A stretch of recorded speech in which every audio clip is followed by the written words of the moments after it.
नमस्कार दोस्तों। प्रमुख शिक्षण सूत्रों में दूसरा है ज्ञात से अज्ञात की ओर। जैसे सिद्धांत में हमने पढ़ा है, बालक का मन खाली बर्तन नहीं है। जब एक बच्चे का जन्म होता है, कुछ न कुछ ज्ञान को लेकर ही उसका जन्म होता है। उसे हम कह सकते हैं बेसिक स्कीमा। उस स्कीमे के आधार पर ही छात्र के ज्ञान का विकास होता है। यह स्कीमा हर एक व्यक्ति में अलग अलग होता है, एक समान नहीं होता। उस स्कीमे के आधार पर ही ज्ञान का विकास होता है। तो जिस विषय को हम सिखा रहे हैं, तो पहले यह जानना चाहिए कि छात्र का ज्ञान का स्तर कहां तक है। उस ज्ञान के आधार पर ही अज्ञात ज्ञान को छात्रों तक पहुंचाना है। छात्र कुछ जानता है, कक्षा में प्रवेश करने के पहले ही छात्र कुछ जानता है।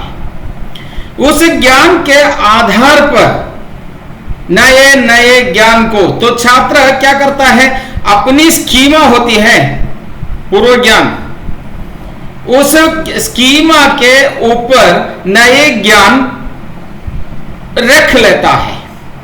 तो वो नए ज्ञान उसके लिए नई स्कीमा होती है।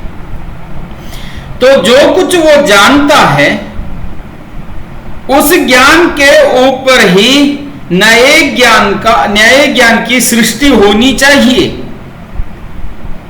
नए ज्ञान का ग्रहण करना चाहिए।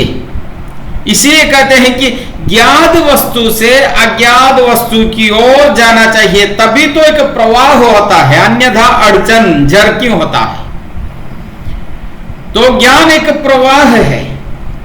ज्ञान जो जानता है, उस ज्ञान से अज्ञात ज्ञान की ओर एक यात्रा है, सीखने की प्रक्रिया।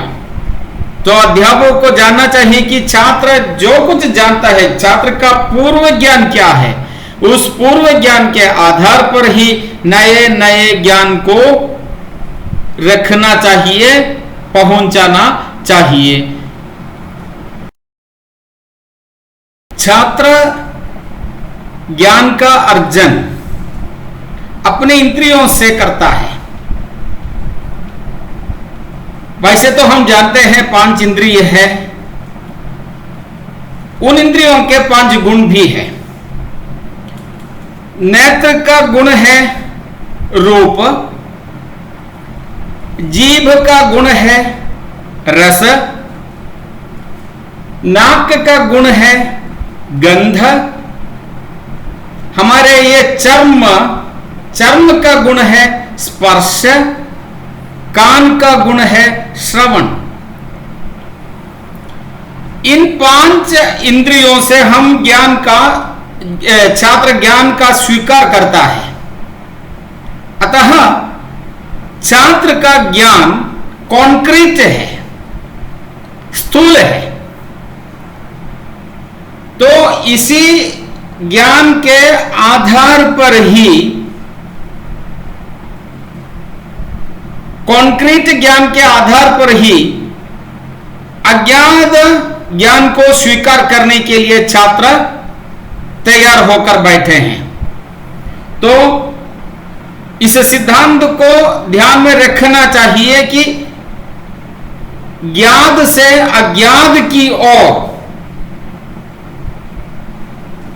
छात्र को ले जाना अध्यापक का कर्तव्य है।